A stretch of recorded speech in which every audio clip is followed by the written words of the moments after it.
On our anniversary, I was a few minutes late because of traffic. When I finally arrived at the private room, I hesitated at the door, hearing teasing laughter from inside. Taking a deep breath, I pushed the door open slightly and peeked in. The door wasn't fully closed, and through the dazzling, chaotic lights, I saw a familiar figure. Edmund was sitting in the center of the crowd, his arm wrapped around a woman with a graceful figure. She clung to him like she was boneless, and the two were locked in an inseparable kiss. From my angle, I could even see the veins on Edmund's hand as it gripped her waist tightly. It looked as if he wanted to crush her into his very being. I stared at the scene, my hands clenching and unclenching at my sides. So, the rumors were true. The woman Edmund had once loved but couldn't have during his lowest moments had returned. The atmosphere in the room grew increasingly heated, and I quietly closed the door for them. In fact, today wasn't just the third anniversary of our relationship, it was also my birthday. 3 years ago, Edmund had confessed his love to me in the pouring rain, holding a bouquet of roses. His intense gaze had cut through the misty rain, landing squarely on my face. He had looked so nervous, as if a single rejection from me would shatter him completely.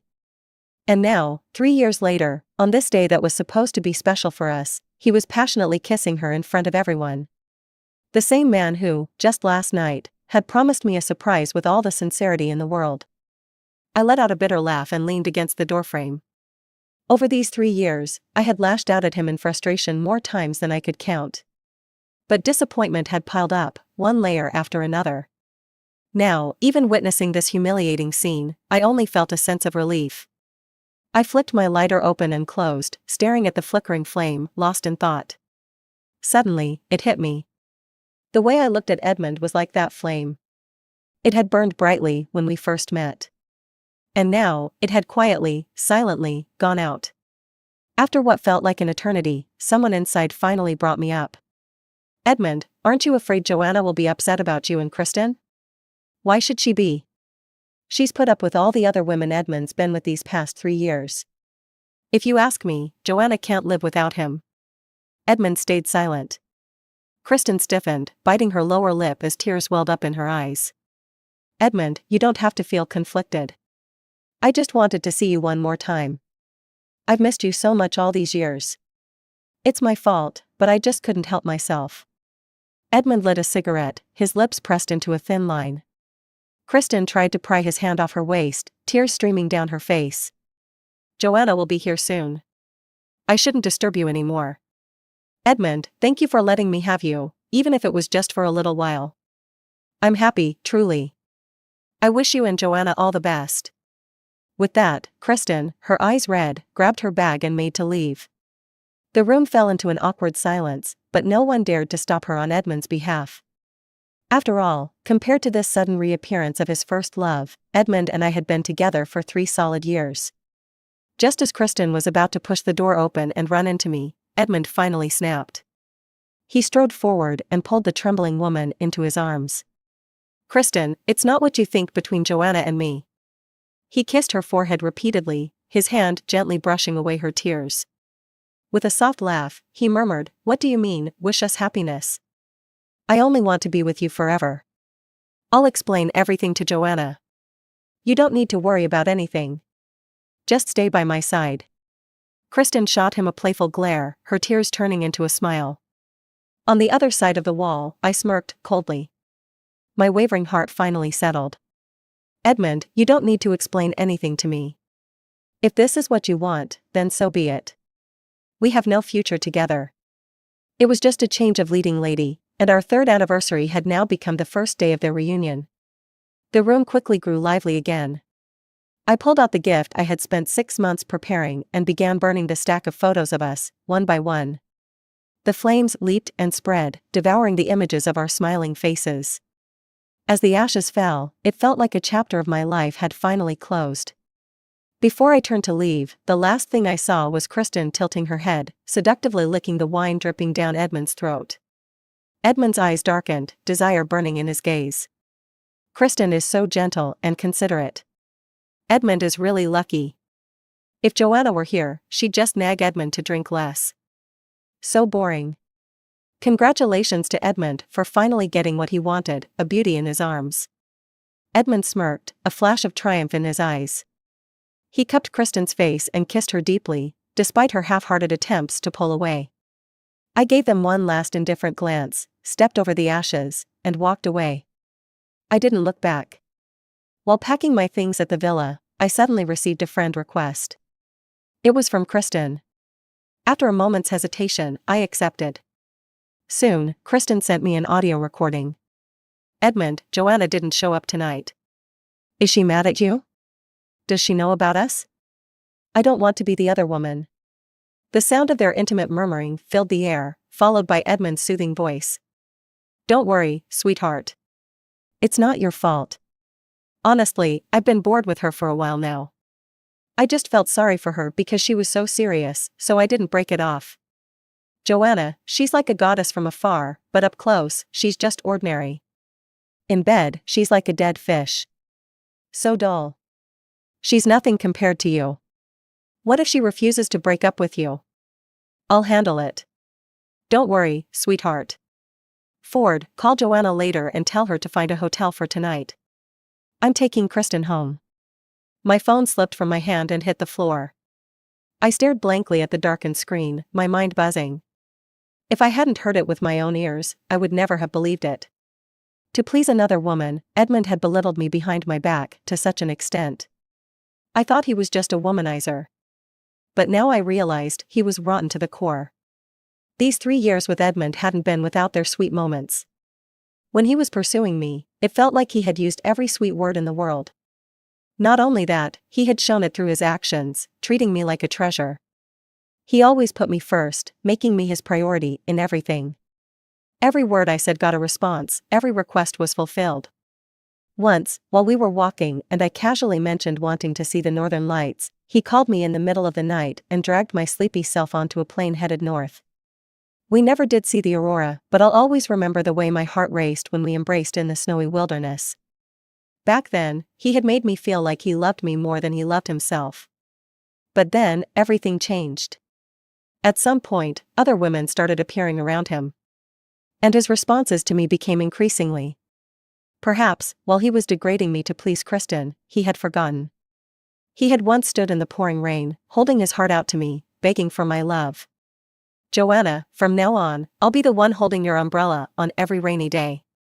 His words, so firm and full of conviction, still echoed in my ears. But his heart had completely changed. So, what is love? Love is writing poetry in the snow, watching it disappear as you write. Love is making promises in the rain, only for them to vanish when the sun comes out. True love is precious, priceless. But true love is also fleeting. In the middle of a stormy night, I dragged my suitcase to the airport. After 3 years of stubbornly holding on, the ending wasn't what I had hoped for. But at least I could walk away with a clear conscience. I had even thoughtfully erased all traces of my existence for him. The only thing I left behind was a custom photo frame. It was heavy, originally meant to hold the photos I had burned earlier. Now that the photos were gone, the frame was useless. I told the housekeeper to burn it when she had the chance. She clearly didn't know what had happened. She just looked at my resolute expression and sighed. You young people are always so impulsive. You don't realize that sometimes, when you turn away, you might miss someone for the rest of your life. Miss someone for the rest of my life? I smiled faintly and handed her the keys. I hope so. I used to not understand why female leads in movies always moved to a new city after a breakup. Now I get it. A city filled with memories can feel suffocating. Just thinking about the past feels like a thorn in my throat. Walking through the streets of Country Z, the unfamiliar surroundings gave me a sense of freedom and renewal. I had studied business in college, but with my older brother managing the family company, I had taken up painting in my spare time. This trip to Country Z was my parents' way of supporting me after everything that had happened. Not only did they agree to let me pursue art, but they also helped me find a mentor. That's how I met Hiram. The cafe was filled with soothing music, and the warm sunlight filtered through the leaves, casting dappled shadows on the ground. The rich aroma of coffee filled the air. I rested my chin on my hand, lazily watching the picturesque autumn scenery. My mood slowly calmed as I watched the leaves twirl and fall. Among the scattered pedestrians on the street, one figure suddenly caught my eye. Hiram was wearing a black coat, his tall frame exuding an air of elegance. The hem of his coat swayed slightly, revealing his long legs with each step. His cold, amber eyes seemed detached from the bustling world around him. When he sat down across from me, he gave a slight nod, his expression unreadable. I was momentarily stunned by his beauty, at a loss for words. He didn't speak, so I slowly sipped my coffee. Only when my cup was empty did he finally react, glancing at his expensive watch before saying in a calm voice, "Joanna, right? Let's go." I had expected Hiram to take me to his studio. Instead, he brought me to his home. "The neighborhood isn't very safe. It's better if you stay here with me. Your father asked me to look after you, and I think it's best to keep you close. If you don't mind, I prepared a room for you upstairs. I'll help you with your luggage later." His voice was gentle and soothing. I nodded, feeling a bit embarrassed. Being in a stranger's house gave me a sense of vulnerability, but it was undoubtedly safer. Hiram seemed to sense my unease. He hesitated for a moment before stepping closer. His large hand gently ruffled my hair. It was meant to be comforting, but after a moment, he absent-mindedly smoothed it down again, a small smile tugging at his lips. When he noticed me staring, his ears turned bright red, and he quickly looked away. His awkwardness was oddly endearing, and I found myself unable to look away. It wasn't until he turned his head, his neck flushed, that I realized I was being rude. I quickly lowered my gaze. His voice, calm as ever, came from above me. "Are you hungry? I'll make something for you." Before I could respond, he had already bolted to the kitchen. How unexpectedly shy. Hiram stopped halfway, turned back, and walked up to me again. Meeting my puzzled gaze, he coughed lightly. His hand returned to my head, gently smoothing my hair once more. "Sorry, I messed it up. Mr. Hiram, I suspect you have ulterior motives, but I have no proof." Hiram's cooking wasn't just bad, it was inedible. After 2 bites, I marched into the kitchen with determination. Hiram hesitated but took a bite of what I had made. Without a word, he threw the entire bowl into the trash. I refused to believe it and tried to bite myself.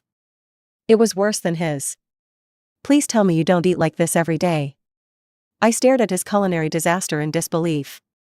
Hiram looked conflicted but eventually pulled out his phone and made a call. "Yeah, come back." After a proper meal, I leaned back, patting my full stomach. "Why did you send the housekeeper away in the first place? Were you trying to starve yourself?" Hiram avoided my gaze, muttering something under his breath. I didn't catch it. "What?"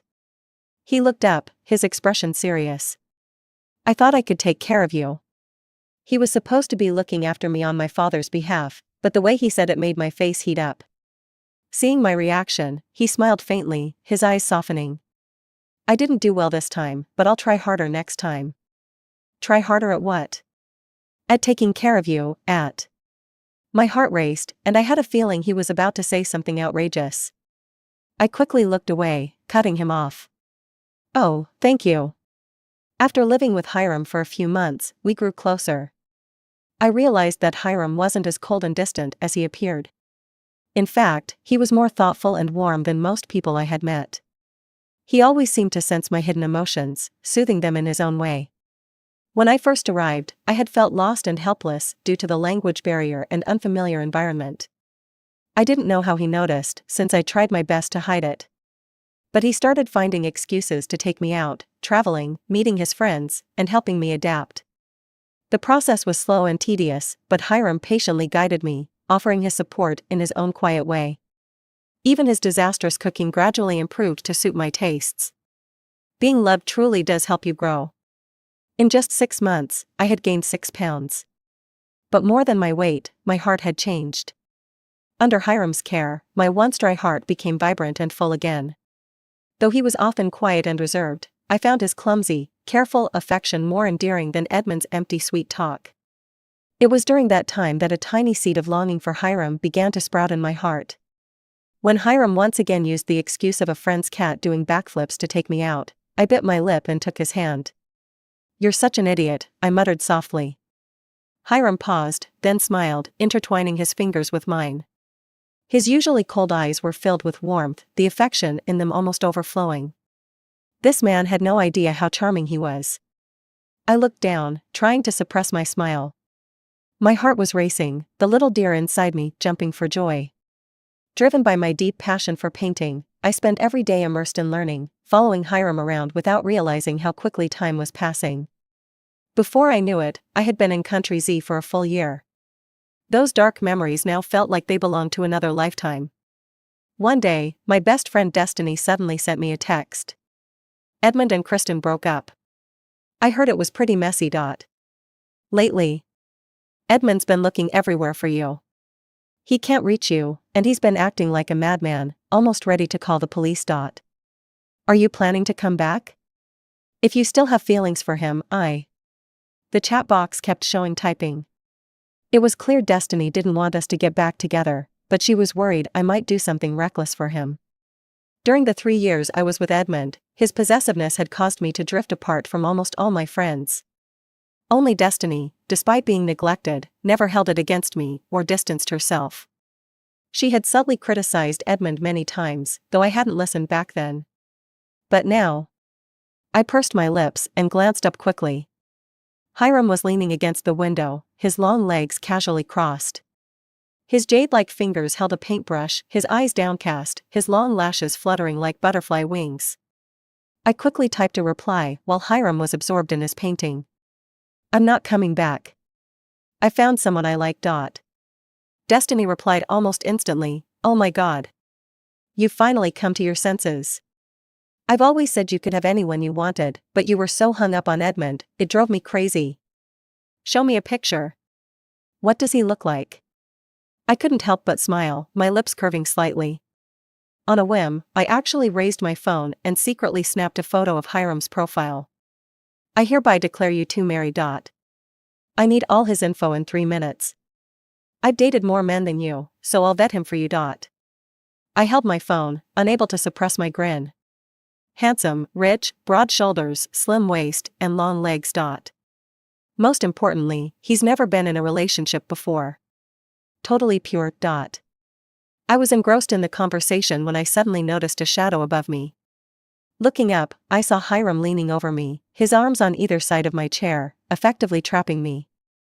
His amber eyes were fixed on my screen, a captivating smile playing on his perfect lips. Why did you stop? Is there something about me you don't know? Hiram used the tip of his paintbrush to lift my wrist. The gentle pressure guided my hand to rest on his firm abs. I instinctively swallowed hard. Hiram's deep voice took on a hint of something indescribably. Why don't you find out for yourself what else about me you might like? He was so close that his last words were practically whispered into my ear.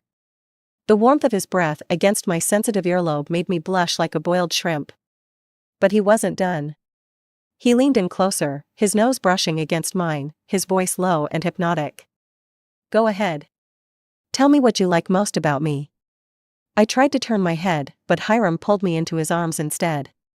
He didn't let me escape, his mesmerizing eyes locked on mine. His lips parted slightly as he spoke, you love me too, don't you? My mind went blank, and I didn't even notice the significance of his use of the word too. All I could do was stare at his face as it drew closer, my lips growing dry. I instinctively licked my lips, and his eyes darkened, his Adam's apple bobbing. On a whim, I reached out and lightly touched it. Just as I was about to pull my hand back, he caught my wrist. The heat from his grip spread up my arm. My heart was pounding like a drum. With his beauty right in front of me, I decided to throw caution to the wind. I covered his eyes with my free hand and boldly kissed him. His lips were soft, and I barely brushed against them before pulling away. But he wasn't having it. In one swift motion, he pulled me onto his lap. I was burning up, flustered and squirming to escape. He let out a low groan and held me tightly. His voice was hoarse, you're not getting away. His heated kisses trailed down my neck, leaving a blazing path in their wake. The night was deep, and the summer breeze slipped through the thin curtains, filling the room. Hiram had me pinned to the bed, my mind in a haze as I whispered his name. His dark hair was damp with sweat, his hot breath brushing against my neck and ear as he murmured my name over and over. Dizzy and lost, I reached up to touch his shoulders, but he caught my hand and intertwined our fingers. Hiram. My voice was broken and uneven, a soft whimper escaping my lips. Suddenly, my phone on the bedside table vibrated. Hiram reached over to silence it, but the caller was persistent. After a storm of passion, Hiram lay on top of me, breathing heavily. His usually clear, composed eyes were still clouded with desire. He kissed my lips gently, almost apologetically, before handing me the phone. The screen showed Destiny calling. Thinking it might be urgent, I quickly answered. But the voice on the other end was one I knew all too well. "Joanna, enough is enough. Come home." "Where are you?" "I'll come get you, okay?" Hiram chuckled softly, his voice low and possessive. "Mr. Edmund, what business do you have calling my woman in the middle of the night?" He leaned down and whispered in my ear, loud enough for the phone to pick up, "Your ex is looking for you." There was a moment of silence on the other end before Edmund's voice erupted in a furious roar. "Who are you? Why are you with Joanna? What are you doing?" Hiram laughed lazily, the redness from our earlier passion still lingering at the corners of his eyes. "Edmund, it's 10 p.m. where you are, but here, it's already the middle of the night. A man and a woman awake in the middle of the night. What do you think we're doing?" I nestled in Hiram's arms, yawning lazily. A good ex should stay dead. "Edmund, aren't you ashamed?" Destiny later called to apologize, saying Edmund had gone on a drunken rampage that night, speeding in his car and nearly getting himself killed. I brushed it off and changed the subject. Maybe he was genuinely remorseful, but no one waits forever. I've experienced his cheap, shallow love. It's not worth revisiting or even mentioning. Thankfully, letting go of the wrong person makes room for the right one. Hiram gave me all the security I needed. After we officially became a couple, he quickly proposed on a special day, bringing all his assets as a gesture of commitment. I'll always remember that moment. The gentle breeze, the calm waves, the sunset reflecting on the sea. The scene was so soft and beautiful it felt surreal. Hiram, dressed in a rare suit, stood amidst a sea of roses, looking like a god. He gently tucked a stray strand of hair behind my ear, his expression impossibly tender. "Joanna, in your mind, we've only known each other for a little over 300 days. But in truth, I've known you for many years. The first time I saw you was at an art exhibition. I wasn't famous yet, and everyone was crowded around a painting called Faded. But you chose my moonlight, and you stood there, tilting your head, gazing at it for hours. Later, I found out you were Jack's daughter, but by then, you already had a boyfriend. I thought we'd never cross paths again, but fate brought you to me." He took my hand and kissed it gently. "Joanna, I won't miss you again. I know you've been through a lot, but I want you to know that with me, you can always be yourself. You can express anything, and I'll always stand by you, no matter what. You have your flaws, but my love will make you whole. Joanna, I love you. I don't want you to be a fantasy in my paintings. I want you to be the leading lady in my life. I want to see you every morning when I wake up." The sea breeze was gentle, his voice soft and lingering. I looked up at the reflection of myself in his eyes and quietly sniffled. So, fate had brought us together long ago. We had just missed each other for so many years. The candlelight flickered, casting our close figures on the wall. I rose onto my tiptoes and kissed him. After Edmund was discharged from the hospital, he started acting out. Destiny called me multiple times to vent. "Joanna, you have no idea how crazy he's become. He keeps asking me for your address." I got so annoyed, I told him, "Go die, and I'll give it to you." Next thing I know, he drags me into his car, speeds to the beach, and jumps into the sea. It all happened so fast, I barely had time to react. If I hadn't called the police, that lunatic would have been buried by now. I caught on to a key detail. "So, you told him?" Destiny hesitated for a few seconds. "My signal's bad. Gotta go." Me. Though I had mentally prepared myself for the possibility of running into him, I didn't expect it to happen so soon. After an auction, I was walking arm in arm with Hiram, admiring the new jade bracelet on my wrist. The bracelet hung loosely, complementing my fair skin, giving off an elegant yet cool vibe. We had bought 3 bracelets that day, the other 2 were rare, high-quality pieces Hiram had gifted to my mom and his own mother. Suddenly, Hiram stopped in his tracks. He narrowed his eyes at the figure ahead, a flicker of disdain crossing his face. I raised an eyebrow, noticing Hiram's sudden tension. Before I could ask, a familiar, trembling voice reached my ears. "Joanna." Edmund's eyes were red, his expression soft. His gaze was filled with an almost overwhelming longing. It had been over 2 years since we last saw each other, and he looked like a completely different person. Gone was the confident, carefree man I once knew. Now, he seemed lonely and desolate, like stagnant water. Our eyes met, and I could clearly see the regret and sorrow in his. Strangely, seeing him like this gave me a secret sense of satisfaction. I couldn't help but smile. Edmund seemed to misinterpret my smile, his eyes lighting up with hope. "Joanna, I'm here to take you home." Hiram frowned and stepped in front of me, shielding me. I tugged at his sleeve and said softly, "It's okay. I can handle this." Edmund eagerly reached for my hand, but I quickly stepped back, avoiding his touch, and instead interlaced my fingers with Hiram's. Edmund's hand froze midair, a bitter smile tugging at his lips. His once straight posture slumped, as if weighed down by an invisible burden. I thought someone as prideful and stubborn as him would storm off after seeing this. But he just swallowed hard, forcing down his emotions. When he looked up again, his dark eyes were cautious, almost pleading, as he said, "Joanna, I've reprinted all the photos you burned. I couldn't find the original frame, but I had an identical one made. I've hung our pictures in the most prominent spot in our home. I look at them every day, thinking of you. I've missed you so much, it's driving me insane. Joanna, I was wrong. I took your love for granted and hurt you. I've truly realized my mistakes, and I promise I'll treat you better from now on. We've been together for 3 years, over 1,000 days. Can you really let that go? Joanna, please, just give me one more chance. Come back with me, and we'll get married. I'll give you the grandest wedding, and I swear I'll never look at anyone else." Edmund knelt on one knee, trembling as he pulled out a velvet box. Inside was a dazzling diamond. Edmund looked at me with hopeful eyes, his expression tense and pleading, as if my answer would determine his fate. I'd seen that look before. It was the same look he had when he first confessed his feelings to me. I'd made the mistake of falling for it once, and I'd learned my lesson. I wouldn't make the same mistake twice. Maybe the old me, the one who hadn't given up on him, would have softened at his seemingly sincere apology. But I'd been deceived by him for 3 years. If I forgave him so easily just because he seemed remorseful, then all the pain I'd endured would have been my own fault. I glanced at his bloodshot eyes and spoke softly. "It's too late, Edmund." Edmund froze, his eyes trembling, his lips pressed into a tight line.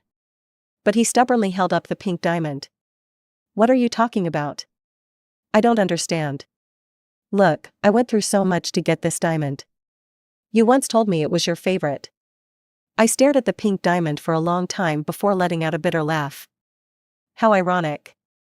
In 3 years with Edmund, I'd never received something like this. Yet now, after we'd broken up, here it was. People always seem to realize the depth of their love only after they've lost it.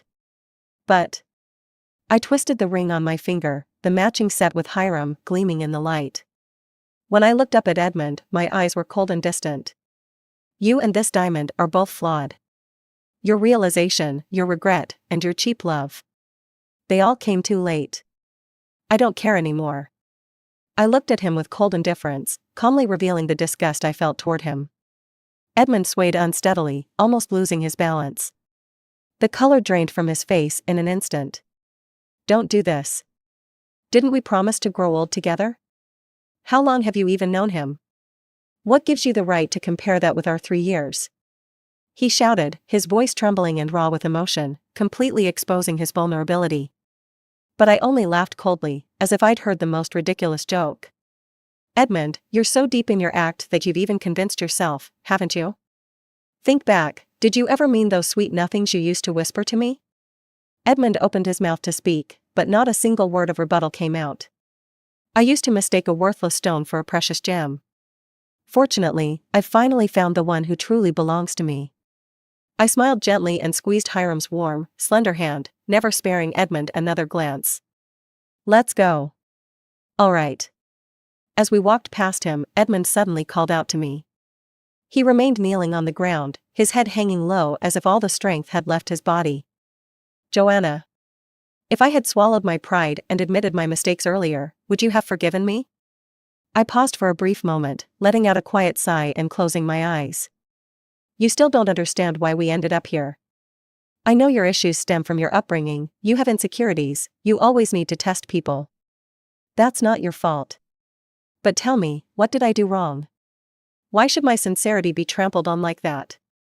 I never hated you, Edmund. But I'll never forgive you either. The tear-soaked pillows, the nights I endured through gritted teeth. I even started doubting myself because of you. Isn't that pathetic? So, no, Edmund. There was never a future for us. The pain you caused me is something you can never make up for, and I don't need you to. I realized a long time ago, you never loved me as much as you pretended to. Those sweet words you used to say were nothing but lies. I stayed not because I couldn't see through you, but because I wanted to believe I made the right choice when I agreed to be with you. I was too stubborn to admit I was wrong. I spent 3 years trying to convince myself I had simply misjudged you. Nothing more.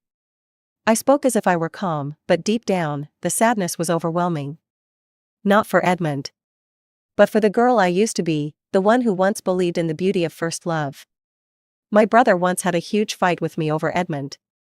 He knew I was being mistreated but couldn't understand why I insisted on staying.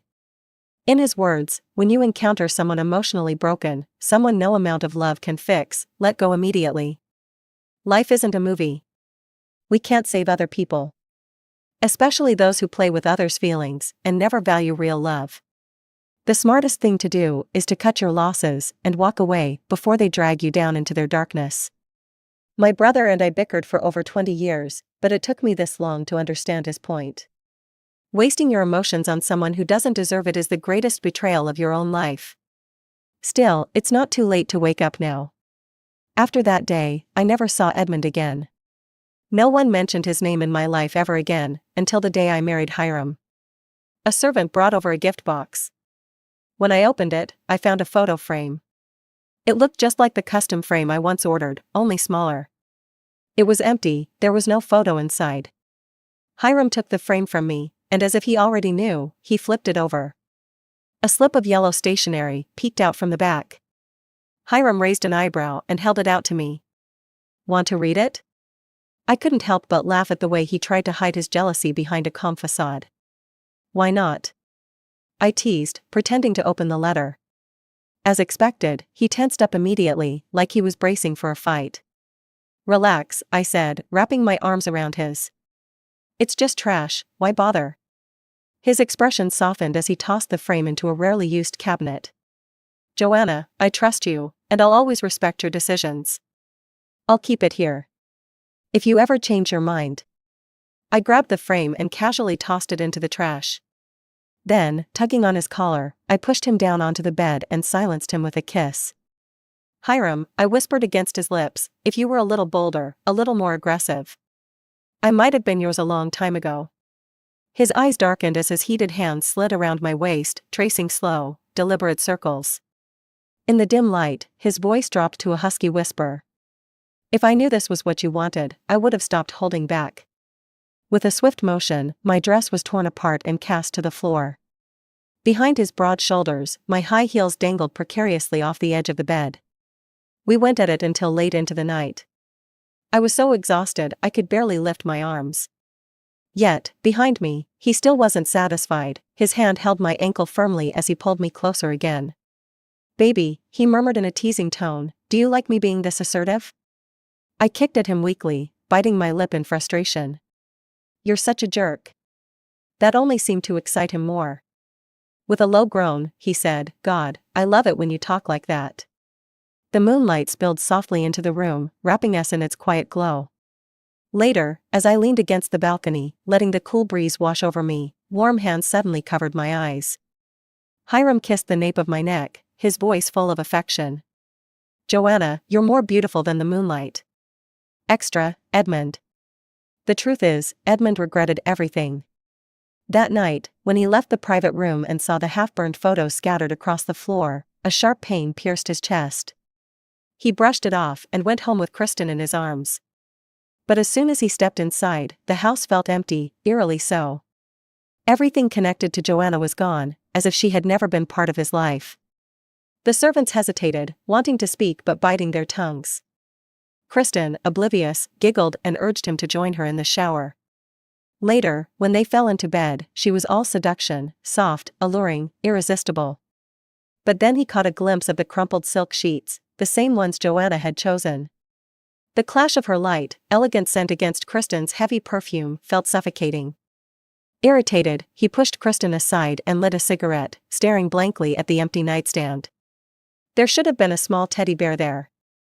The cold breeze stirred the curtains, sweeping away the last traces of warmth in the room. Without looking at her, Edmund said hoarsely, "I'll have the driver take you home."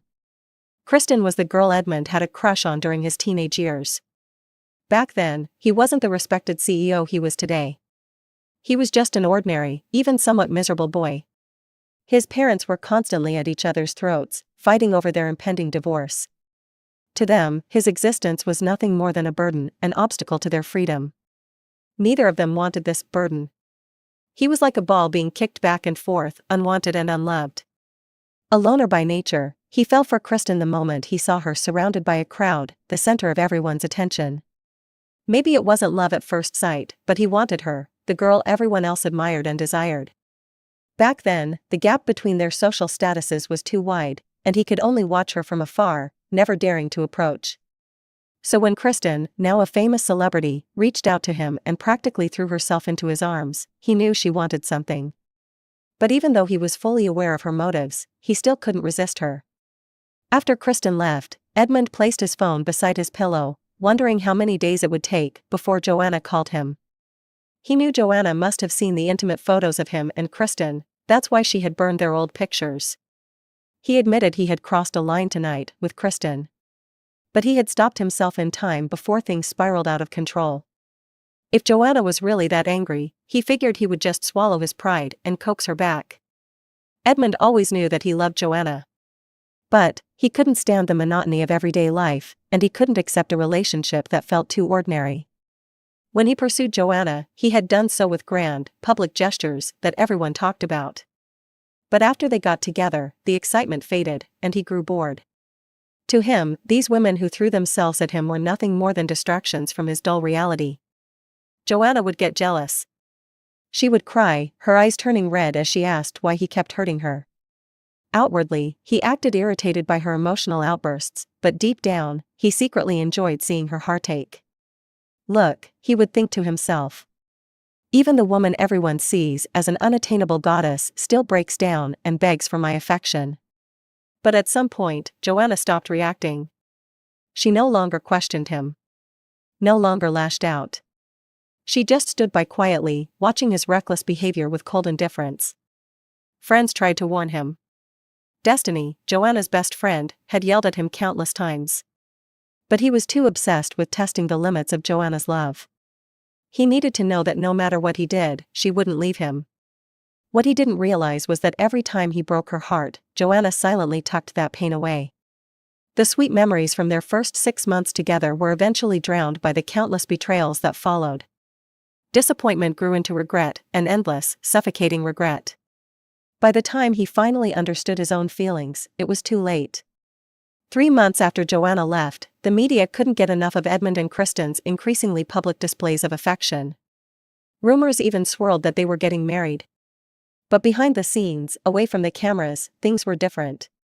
One night, Edmund shook off Kristen's hand in frustration, lighting a cigarette. As the smoke curled around his fingers, his thoughts drifted. Joanna had always hated the smell of cigarettes. If she were here, she would glare at him and snatch the cigarette away without a word. Sensing the shift in his mood, Kristen paused. Smoothing the folds of her dress, she turned to leave. Her heels clicked against the floor, but she stopped after a few steps and glanced back at him. Her voice was laced with mockery. "Isn't this what you wanted?" she said. "Now that Joanna's gone, why are you acting so lovesick?" "She's just throwing a tantrum." "She'll come back," he replied coldly. "And whatever happens between us is none of your business." Kristen chuckled softly. "Haven't you heard the saying? Belated affection is worth less than dirt." Then she made her terms clear. Give me the lead role in Kane's next film, and I promise I won't say a word to Joanna." 6 months after Joanna left, panic finally set in. Edmund started having the same recurring dream. In it, Joanna stood in a wedding dress, radiant and beautiful like the moon. But the man holding her hand, the one she vowed to spend her life with, wasn't him. His belief that she would eventually come back began to crumble under the weight of those dreams and his endless longing. Desperate, he reached out to the one person who might know where Joanna was, her best friend, Destiny. He orchestrated a situation Destiny couldn't refuse. And while she was distracted, he stole her phone's SIM card. Before calling Joanna, he drank heavily to gather his courage. Surrounded by empty bottles, he clutched the old photographs he had painstakingly reprinted. His fingers traced each picture, as if they could bring back the warmth he had once taken for granted. When he finally dialed her number, all the longing and regret surged to the surface. What he wanted to say was simple: "Joanna, I miss you." But what came out was, "Haven't you played around enough? Come back." He knew now how much he loved her. He just wanted her back. Wanted her to come home, to let him hold her again, and give him the peace he so desperately craved. But the voice that answered wasn't hers. It was a man's voice, calm, lazy, and unmistakably possessive. "Edmund," the man said smoothly, "she's moved on." In that instant, a storm of emotions crashed through him. But he clung to his denial. Joanna loved him. She was just angry. This was just another one of her games, right? Then he heard the voice he had been yearning for. "Edmund, we broke up," Joanna said quietly. "Please, stop interfering with my life." A soft murmur came from the other side. "Joanna, it's us now," the man said, nuzzling against her neck. Joanna laughed, planting a gentle kiss on his lips. "Yes," she whispered. "It's our life now." Edmund hung up, numb and broken. The pain that spread through him was sharper and more consuming than any physical wound. He finally understood the agony Joanna had once endured. In a reckless haze, he got into his car and sped off, only to crash and nearly lose his life. When he finally woke up in the hospital, his first words were, "Does she know I was in an accident?" His friend hesitated before answering, pity filling their eyes. "Destiny told her," they said. "She wishes you a speedy recovery." At that moment, he realized the truth: he had lost her.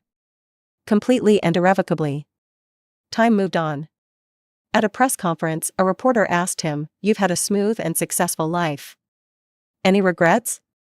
For a moment, Edmund was lost in thought. Then, with a bitter smile, he lowered his gaze and said softly, "I realized too late. The end."